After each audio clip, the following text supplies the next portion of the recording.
insan buna fikir vermir. İnsanın küləyin altında gəzməyə insanı xəstələndirmir. Çox zaman tərli olanda, tərli çölə çıxanda insanın xəstələnmə ehtimalı daha çox olur. Çünki orqanizm kəskin şəkildə bədənin səthi soyuyur, əgər sən tərli küləyin altında yaxud da soyuq havada gəzirsənsə.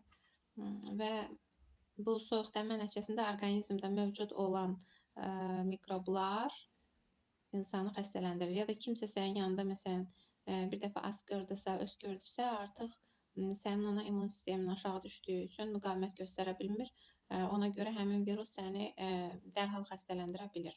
Amma məsələn, ona görə tərləməməyə fikir verin. Yəni tərlisinizsə, mümkünsə ofisdə, evdə biraz gözləyin. Tərli çölə çıxmayın, əgər imkan varsa. Düzdür, bəzən elə olur ki, məsələn, banka getmirsən, bankda növbədəsən və s.